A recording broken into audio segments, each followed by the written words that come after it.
ನಾನ್ doubt ಇಟ್ಕೊಂಡಿಲ್ಲ ಕಣ. ನಮ್ ಬದುಕಲು ದೀಪಾವಳಿ ಬಂದೇ ಬರುತ್ತೆ. ಹಾಯ್ ಫ್ರೆಂಡ್ಸ್, ನಾನು MK from star Kannada facts YouTube channel. ಇವತ್ತೇನು ಮಾತಾಡೋಕೆ ಬಂದಿನಪ್ಪ ಅಂದರೆ, ಈಗ ರೀಸೆಂಟಾಗಿ ಒಂದು ಇಶ್ಯೂ ಆಗ್ತಾ ಇರೋದು ಗೊತ್ತು. ಕಾನೂನು ಯಾವ ರೀತಿ ಅಲ್ಲ ಅದಕ್ಕೆ ಕ್ರಮ ತಗೊಂತೀವಿ ಅಂತ ಹೇಳ್ತಾ ಯಾವ ಥರ ನಾಟಕ ಮಾಡ್ತಾ ಇದ್ದಾರೆ ಅಂತ ಗೊತ್ತು. ಒಂದು ನೇಹಾ ಅವ್ರದ್ದು ಇನ್ಸಿಡೆಂಟ್ ಆಗಿದೆ ರೀಸೆಂಟಾಗಿ. ಯಾರು ಕೂಡ ಸೋಷಿಯಲ್ ಮೀಡಿಯಾ ಯೂಸ್ ಮಾಡ್ತಾ ಇದ್ದಾರೆ, ಪ್ರತಿಯೊಬ್ಬರಿಗೂ ಗೊತ್ತಿರುತ್ತೆ ಈ ವಿಷಯ. ಕರ್ನಾಟಕದಾದ್ಯಂತ ಹೋಗ್ತಿದೆ. ಇದಕ್ಕೆಲ್ಲ ಕಾರಣ ಆದ ಆ ಪಾಪಿ ಹೆಸರನ್ನ ನನ್ನ ಚಾನಲ್ ಯಾವುದೇ ಕಾರಣಕ್ಕೂ ಹೇಳೋದಿಲ್ಲ. ಹಾಗೆ ಮತ್ತೊಂದೇನು ಅಂದರೆ, ಅವ್ನು ಫೋಟೋ ತಗೊಳ್ಳೋದು, ಸುಡೋದು, ಪ್ರತಿಭಟನೆ ಮಾಡೋದು, ಅವ್ರೇನೋ ತೀರ್ಪು ಕೊಡ್ತಾರೆ ಅಂತ ಹೇಳಿ ವೆಯ್ಟ್ ಮಾಡೋದು, ಇಲ್ಲಿ ತನಕ ಯಾವುದೇ ಕಾರಣಕ್ಕೂ ಇದನ್ನ ಬಿಡಬಾರ್ದು. ಇಲ್ಲಿಂದ ನಾವು ಅಟ್ಲೀಸ್ಟ್ ನಮ್ಮ ಕಾನೂನು ಏನಿದೆ ಅದು ಚೇಂಜ್ ಆಗಬೇಕು. ಯಾಕೆಂದರೆ ಬೇರೆ ದೇಶಗಳಲ್ಲಿ ನೀವು ನೋಡಿದ್ರೆ ಇಂಥ ಒಂದು ಇನ್ಸಿಡೆಂಟ್ ಆದರೆ, ಆ್ಯಕ್ಚುಲಿ ಫ್ರೆಂಡ್ಸ್ ಏನು ಅಂದರೆ, ಒಂದು ಕ್ಯಾಂಪಸ್ ಒಳಗೆ ಹೋಗಿ ಎಲ್ಲ ಜನ ಇರೋಂಥ ಕ್ಯಾಂಪಸ್ ಒಳಗೆ ಹೋಗ್ಬಿಟ್ಟು ಒಂದು ಕೊಲೆ ಮಾಡಬಾರ್ದು ಅಂದರೆ ಅದು ಯಾವ ರೀತಿ ಬಿಟ್ಟರು ಅಂತಲೇ ಗೊತ್ತಿಲ್ಲ ಫ್ರೆಂಡ್ಸ್. ನೋಡ್ಬೋದು ನೀವು ಆ CCTV ವಿಡಿಯೋಸ್ಗಳಲ್ಲಿ ನೋಡ್ಬೋದು. ಇಬ್ರು ಇರ್ತಾರೆ, ಚುಚ್ತಾ ಇದ್ರು ಕೂಡ ಯಾರು ಕೂಡ ಹೋಗಿ ನೋಡೋದೇ ಇಲ್ಲ. ಅವ್ನು ಚುಚ್ಚಿ ಕೊಲೆ ಮಾಡಾದ್ಮೇಲೆಲ್ಲ ಹೋಗಿ ಅವ್ನು ಹಿಡ್ಕೊಂತಾರೆ. ಏನು ಪ್ರಯೋಜನ ಆಗುತ್ತೆ ಫ್ರೆಂಡ್ಸ್? ಫಸ್ಟು ಏನಂದರೆ, ಅಲ್ಲಿ ಯಾರು ಇದ್ರೆ ಫಸ್ಟು ವಿಡಿಯೋ ಮಾಡೋದಿರ್ಬೋದು, ಅಥವಾ ಏನೋ ನಿಂತ್ಕೊಂಡು ನೋಡೋ ಬದಲು ಸ್ವಲ್ಪನಾರು ಧೈರ್ಯ ತೋರಿಸಿ ಮುಂದೆ ಹೋಗಿ ಫ್ರೆಂಡ್ಸ್. ಅಟ್ಲೀಸ್ಟ್ ಒಂದೆರಡು ಸ್ವಲ್ಪ ಮುಂದೆ ಹೋಗಿದ್ರೆ ಅವ್ರ ಜೀವನ ಆದ್ರೂ ಉಳಿತಿತ್ತ ಏನೋ ಗೊತ್ತಿಲ್ಲ.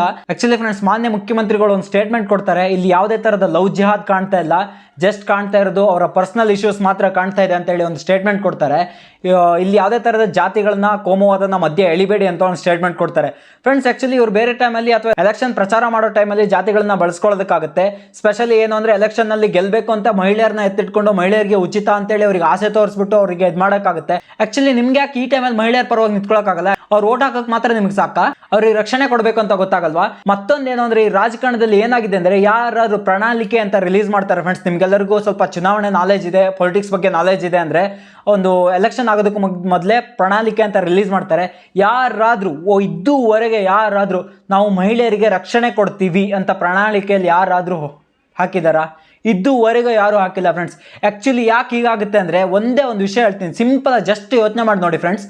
ಈಗಿರೋಂಥ ಎಲ್ಲ ಪೊಲಿಟಿಷಿಯನ್ ಯಾರು ರೂಲ್ ಮಾಡ್ತಾ ಇದ್ದಾರೋ ಅವ್ರು ಯಾರು ನಮ್ಮ ಜನರೇಷನ್ ಅಲ್ಲ ಫ್ರೆಂಡ್ಸ್. ನೋಡ್ತಾ ಇರ್ಬೋದು, ಈಗ ಲವ್ ಅನ್ನೋ ಮ್ಯಾಟ್ರ್ ಇದೆಯಲ್ಲ, ಲವ್ ಆಗಿರ್ಬೋದು, ಲವ್ ಜಿಹಾದ್ ಆಗಿರ್ಬೋದು, ಹಿಂದೂ ಮುಸ್ಲಿಂ ಅಂತ ಆಗಿರ್ಬೋದು, ತುಂಬ ಮ್ಯಾಟ್ರ್ ಇದಾವೆ ಫ್ರೆಂಡ್ಸ್. ಇವು ಯಾವುದು ಕೂಡ ಆ ಜನ್ರೇಷನಲ್ಲಿ ಇರಲಿಲ್ಲ. ಅವರು ನಮ್ಮ ಏಜಲ್ಲಿ ಇದ್ದಂಥ ಕಾಲದಲ್ಲಿ ಹೇಗಿತ್ತು ಅಂದರೆ, ಹೆಣ್ಮಕ್ಳು ಹೊರಗಡೆ ಬರಬಾರ್ದು, ಹೆಣ್ಮಕ್ಳು ದುಡಿಬಾರ್ದು ಅಂತ ಏಜಿಂದ ಬಂದವರು ಫ್ರೆಂಡ್ಸ್. ಆ್ಯಕ್ಚುಲಿ ನಾನು ಪರ್ಸ್ನಲ್ ಆಗಿ ಒಂದು ಎಲ್ಲರಿಗೂ ಸಜೆಸ್ಟ್ ಮಾಡೋದೇನು ಅಂದರೆ, this is the right time friends, this is the right time. Election ಬಗ್ಗೆ ಬಂದಿದೆ, ಮಾತಾಡೋದಕ್ಕೊಂದು ಅವಕಾಶ ಸಿಕ್ಕಿದೆ. ಈ ಟೈಮ್ ಬಿಟ್ಟರೆ ಬೇರೆ ಟೈಮ್ ಸಿಗೋದಿಲ್ಲ ಫ್ರೆಂಡ್ಸ್. ನೀವೆಲ್ಲರೂ ಮಾಡಬೇಕಾಗಿರೋ ಒಂದೇ ಒಂದು ಕೆಲಸ ಅಂದರೆ ಫ್ರೆಂಡ್ಸ್, ಈ ಹಳೆ ತಲೆಮಾರಿನ ರಾಜಕಾರಣಿಗಳು ಅಂತ ಏನಿದ್ದಾರೆ ಅವ್ರನ್ನ ತೆಗೀರಿ ಫ್ರೆಂಡ್ಸ್. ಅವ್ರು ಏನೋ ಆಳ್ವಿಕೆ ಮಾಡ್ಬೋದು, ಅಷ್ಟು ಬ್ರಿಲಿಯನ್ಸ್ ಇದ್ದಾರೆ, ಏನೇ ಆಗ್ಬೋದು ಫ್ರೆಂಡ್ಸ್. ನಮ್ಮ ಜನ್ರೇಷನಿಗೆ ಅಲ್ಲ, ನನ್ನ ಪ್ರಕಾರ ನಮ್ಮ ಜನರೇಷನಿಗೆ ಅಲ್ವೇ ಅಲ್ಲ ಫ್ರೆಂಡ್ಸ್. ಯಾಕೆಂದರೆ ನೋಡ್ಬೋದು, ಈಗ ಪ್ರತಿಯೊಂದು ಈಗಿಂತ ವಿಷಯಗಳಾದಲ್ಲ, ಅವರಿಗೆಲ್ಲ ಏನು ಅನ್ಸುತ್ತೆ, ಕಾಮನ್ ಅನ್ಸುತ್ತೆ. ಅವ್ರಿಗೆ ಪ್ರಚಾರಕ್ಕೆ ಮಾತ್ರ ಮಹಿಳೆಯರು ಬೇಕು, ಅಥವಾ ಏನೋ ಚುನಾವಣೆಯಲ್ಲಿ ಗೆಲ್ಲೋದಕ್ಕೆ ಮಹಿಳೆಯರು ಬೇಕು, ಸೇಫ್ಟಿ ಕೊಡೋದಕ್ಕೆ ಮಹಿಳೆಯರು ಬೇಡ. ಚುನಾವಣೆಯಲ್ಲಿ ಗೆಲ್ಲೋದಕ್ಕೆ ಜಾತಿಗಳು ಬೇಕು, ಲಿಂಗಾಯತ ಆಗಿರ್ಬೋದು, ಹಿಂದೂ ಆಗಿರ್ಬೋದು, ಮುಸ್ಲಿಂ ಅಂತೇಳಿ ಅವರವರೇ ಕಚ್ಚಾಡ್ತಾರೆ. ಬಟ್ ಏನೋ ಈ ಟೈಮಲ್ಲಿ ಯಾರಿಗೂ ಒಂದು ಸೇಫ್ಟಿ ಬೇಕು ಅನ್ನೋ ಮೂಮೆಂಟಲ್ಲಿ ಅವ್ರಿಗೆ ಜಾತಿ ನೆನಪಾಗಲ್ಲ. ಅದು ಏನಾಗುತ್ತೆ, ಪರ್ಸ್ನಲ್ ಆಗಿಬಿಡುತ್ತೆ ಅವರಿಗೆ. ಎಂಥ ಸ್ಟೇಟ್ಮೆಂಟ್ ಕೊಡ್ತಾರೆ ಅಂದರೆ, ಮಾನ್ಯ ಮುಖ್ಯಮಂತ್ರಿಗಳು ಹಾಕೊಂಡು ಸೀರಿಯಸ್ಲಿ ತುಂಬ ಕೋಪ ಬರುತ್ತೆ ಫ್ರೆಂಡ್ಸ್ ಇಂಥ ವಿಷಯಗಳಾದಾಗ. ಬೇರೆ ದೇಶದಲ್ಲಿ ಇಂಥ ವಿಷಯಗಳಾದಾಗ ಅವ್ನು ಸಿಕ್ದ ಅಂದ್ರೆ ನೆಕ್ಸ್ಟ್ ಆಗೋದು ಅವನಿಗೆ ಗಲ್ಲಾಗಿರುತ್ತೆ, ಅಥವಾ ನಡು ರಸ್ತೆಯಲ್ಲಿ ನಿಂತ್ಕೊಂಡು ಗುಂಡಿಕ್ಕಿ ಕೊಂದಿರ್ತಾರೆ ಫ್ರೆಂಡ್ಸ್. ಕೆಲವೊಂದು ಕಂಟ್ರೀಸ್ಗಳಲ್ಲಿ ಇಂಥ ವಿಷಯ ಆದಾಗ ಸೀರಿಯಸ್ಲಿ ಈಗಲೂ ಫ್ರೆಂಡ್ಸ್ ನಡು ರಸ್ತೆಯಲ್ಲಿ ಕೊಲೆ ಮಾಡ್ತಾರೆ ಫ್ರೆಂಡ್ಸ್. ಜನಗಳೇ ನಡು ರಸ್ತೆಯಲ್ಲಿ ಕೊಲೆ ಮಾಡ್ತಾರೆ. ಈ ತರ ಘಟನೆಗಳು ಸ್ಟಾಪ್ ಆಗಲೇಬೇಕು ಅಂದ್ರೆ ನಾವು ಆದಷ್ಟು ನಮ್ಮ ಜನರೇಷನ್ ರಾಜಕಾರಣಿಗಳನ್ನ ಚೂಸ್ ಮಾಡಬೇಕಾಗುತ್ತೆ ಫ್ರೆಂಡ್ಸ್. ಈ ಟೈಮಲ್ಲಿ ನೀವು ಮಾಡಬೇಕಾಗಿರೋ ಒಂದೇ ಒಂದು ಕೆಲಸ ಅಂದ್ರೆ ಫ್ರೆಂಡ್ಸ್, ಒಂದೇ ಒಂದು ಸಣ್ಣ ಬದಲಾವಣೆ ದೊಡ್ಡದಾಗಿ ಕಾಣುತ್ತೆ ಫ್ರೆಂಡ್ಸ್. ಒಂದೇ ಒಂದು ಸಣ್ಣ ಬದಲಾವಣೆ ನೀವು ಮಾಡಬೇಕಾಗಿರೋದು ಏನು ಅಂದ್ರೆ, ಹೋಗಿ ವೋಟ್ ಹಾಕೋದಕ್ಕೆ ಹೋಗಿ ಯಾರು ವೋಟ್ ಮಿಸ್ ಮಾಡಿ ಹೋಗಿ ನೋಟಾನ ಸೆಲೆಕ್ಟ್ ಮಾಡಿ ಫ್ರೆಂಡ್ಸ್. ಅಂದರೆ ನೋಟ ಅಂದರೆ ಏನು ಅಂದರೆ, ನನಗೆ ಈ ಕಂಟೆಸ್ಟೆಂಟ್ ಇಷ್ಟ ಇಲ್ಲ, ನನಗೆ ಬೇರೆ ಇರಬೇಕು ಅಂತೇಳಿ. ಇದಕ್ಕೆ ಯಾವಾಗ ಮೆಜಾರಿಟಿ ಸಿಗುತ್ತೋ ಅವಾಗ ಏನಾಗ್ತಾರೆ ಅಂದರೆ, ಅಲ್ಲಿರುವಂಥ ಪ್ರತಿಸ್ಪರ್ಧಿ ಅಥವಾ ಸ್ಪರ್ಧಿ ನಿಲ್ಲೋ ಆಗಿಲ್ಲ, ನೆಕ್ಸ್ಟ್ ಬೇರೆ ನಿಲ್ಲಬೇಕಾಗುತ್ತೆ. ಅವಾಗ ನಾವು ಬೇಕಾಗಿರೋಂಥ ರೈಟ್ ಪಾಸನ್ನು ಚೂಸ್ ಮಾಡ್ಬೋದು.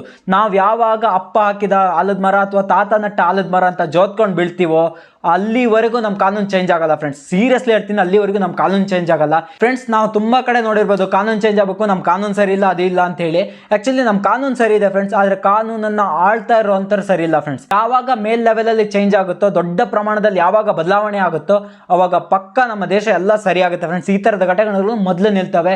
ಇವತ್ತು ನೇಹಾ ಆಗಿರ್ಬೋದು, ತುಂಬ ಹಿಂದೆ ತುಂಬಾಗಳು ಇನ್ಸಿಡೆಂಟ್ ಅದು.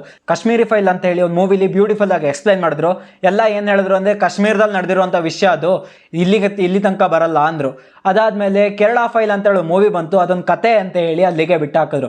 ಅದಾದಮೇಲೆ ಪಶ್ಚಿಮ ಬಂಗಾಳದಲ್ಲಾಯಿತು, ಅದು ದೂರ ಅದು ಬಿಟ್ಟಾಕೋ ಅಂತೇಳಿ ಬಿಟ್ಟಾಕಿದ್ರು. ಆ್ಯಕ್ಚುಲಿ ಈಗ ಕರ್ನಾಟಕಕ್ಕೆ ಬಂದಿದೆ, ಈಗೇನು ಮಾತಾಡ್ತೀರಾ? ಯಾವಾಗ ನಿಮ್ಮ ಮನೆಯ ಮಗಳು ಅಥವಾ ತಂಗಿನೋ ಅಥವಾ ಅಕ್ಕನೋ ಅಥವಾ ಯಾವ್ದೋ ರಿಲೇಷನ್ಗೆ ಆಗೋದಿಲ್ವೋ, ನಿಮ್ಮ ಮನೆ ತನಕ ಕೂಗ್ ಯಾವತ್ತು ಬರೋದಿಲ್ಲ, ಅವತ್ತಿನ ತನಕ ನೀವು ಎಚ್ಚೆತ್ಕೊಳ್ಳಲ್ಲ. ನಿಮ್ಮ ಮಗಳು ಅಥವಾ ನಿಮ್ಮ ತಂಗಿನೋ ಅಕ್ಕನೋ ಚೆನ್ನಾಗಿರ್ಬೇಕು, ಮುಂದೆ ಚೆನ್ನಾಗಿ ಹೊರಗಡೆ ಓಡಾಡಬೇಕು ಅನ್ನೋದೇ ಆದ್ರೆ ಇದೇ ಪ್ರತಿ ಟೈಮಲ್ಲಿ ಪ್ರತಿ ಒಂದು ಮನೆಗೂ ಎಲೆಕ್ಷನ್ ಓಟ್ ಕೇಳೋದಕ್ಕೆ ಪ್ರತಿಯೊಬ್ಬರು ಮನೆಗೂ ಬಂದೇ ಬರ್ತಾರೆ ಫ್ರೆಂಡ್ಸ್. ಪ್ರಶ್ನೆ ಮಾಡಿ ಫ್ರೆಂಡ್ಸ್, ಅವ್ರಿಗೆ ನ್ಯಾಯ ಕೊಡಿಸ್ತೀರಾ ಕೊಡಲ್ವಾ ಅಂತೇಳಿ. ಆರೋಪಿ ಸಿಕ್ಕಿದಾನೆ ಫ್ರೆಂಡ್ಸ್. ಆರೋಪಿ ಸಿಕ್ಕಿದ ಮೇಲೆ ಇವ್ರು ತಡ ಮಾಡ್ತಾ ಇದ್ದಾರೆ. ಆಕ್ಚುಲಿ ಅವ್ರ ಕೈಯಲ್ಲಿ ಆಗಿಲ್ಲ ಅಂದ್ರೆ ಜನಕ್ಕೆ ಬಿಡಕ್ಕೆ ಹೇಳಿ ಫ್ರೆಂಡ್ಸ್, ಹೊಡೆದಾಕ್ತಾರೆ. ಜಾಸ್ತಿ ಹೊತ್ತಿನ ಮ್ಯಾಟ್ರೆ ಎಲ್ಲ ಹೊಡೆದಾಕ್ತಾರೆ. Guys, it's enough. ನಮ್ಮ ಮನೆಯವ್ರು ಸೇಫ್ ಆಗಿದ್ದಾರೆ ಅಂದ್ಬಿಡಿ. ಈ ಟೈಮಲ್ಲಿ ಪ್ರತಿಯೊಬ್ಬರು ಧ್ವನಿ ಎತ್ತಿ ಫ್ರೆಂಡ್ಸ್. ಆ್ಯಕ್ಚುಲಿ ಮುಂದೆ ಆದರೂ ಕಾನೂನು ಸರಿಯಾಗುತ್ತಾ ನೋಡೋಣ. ಪ್ರತಿಯೊಬ್ಬರು ಕೈಗೂಡಿಸಿ. ಈ ಥರ ವಿಷಯಗಳು ಮುಂದೆ ಆಗಲೇಬಾರ್ದು ಫ್ರೆಂಡ್ಸ್. ಆರೋಪಿ ಶಿಕ್ಷೆ ಆಗೋ ತನಕ ಬಿಡೋದೇ ಬೇಡ. ಇದುವರೆಗೂ ಆಗ್ತಾ ಇರೋದಷ್ಟೇ, 2 ದಿನ ಸ್ಟ್ರೈಕ್ ಮಾಡ್ತಾರೆ, ಬಿಟ್ಟಾಕ್ತಾರೆ. ಆಮೇಲೆ ಅವ್ರು ಏನಿದ್ರು ಅವ್ರ ಫ್ಯಾಮಿಲಿಯವರೇ ನೋಡ್ಕೊತಾ ಇದ್ದಾರೆ. ಇನ್ನು ಮುಂದೆ ಹಾಗಾಗಬಾರ್ದು ಫ್ರೆಂಡ್ಸ್. ಪ್ರತಿಯೊಬ್ಬರು ಅವ್ರ ಫ್ಯಾಮಿಲಿಗೆ ನಿಂತ್ಕೊಳ್ಳೋಣ ಫ್ರೆಂಡ್ಸ್. ನಾನು ಯಾಕೆ ಇದೇ ರೈಟ್ ಟೈಮ್ ಅಂತ ಹೇಳ್ತಾ ಇದ್ದೀನಿ ಅಂದರೆ, ನಾನೆಲ್ಲೋ ಕೇಳಿದ್ದೆ, ಯಾವ್ದಾದ್ರು ಒಂದು ರೂಲ್ಸ್ ಇಷ್ಟ ಆಗಿಲ್ಲ ಅಂದರೆ ಅದೇ ರೂಲ್ಸನ್ನು ಫಾಲೋ ಮಾಡಬೇಕಂತೆ, ಟಾಪಿಗೆ ಹೋಗ್ಬೇಕಂತೆ, ಆ ರೂಲ್ಸ್ನ ಚೇಂಜ್ ಮಾಡಬೇಕಂತೆ. ಇದೇ ಪಾಲಿಸಿ ಈಗ ನಾವು ಅಪ್ಲೈ ಮಾಡ್ಬೋದು ಫ್ರೆಂಡ್ಸ್. ಆ್ಯಕ್ಚುಲಿ ಈ ಚುನಾವಣೆನ ಕರೆಕ್ಟಾಗಿ ಯೂಸ್ ಮಾಡ್ಕೊಳ್ಳೋಣ ಫ್ರೆಂಡ್ಸ್. ಇಲ್ಲಿ ಯಾರು ತಪ್ಪೋ ಯಾರು ಸರಿನೋ ಗೊತ್ತಿಲ್ಲ. ಆ್ಯಕ್ಚುಲಿ ನಮ್ಮ ಕಾನೂನನ್ನ ಆಳೋರಂತೂ ನಿಜವಾಗ್ಲೂ ತಪ್ಪಾಗಿದ್ದಾರೆ. ಈಗ ಅನುಭವಿಸ್ತಾ ಇರೋದು ಮಾತ್ರ 2 ಕುಟುಂಬಗಳು. ನೇಹಾ ಅವರ ಆತ್ಮಕ್ಕೆ ಶಾಂತಿ ಸಿಗಲಿ ಅಂತ ಹೇಳ್ತಾ ಈ ವಿಡಿಯೋನ ಇಲ್ಲಿ ಮುಗಿಸ್ತಾ ಇದ್ದೀನಿ. Signing off.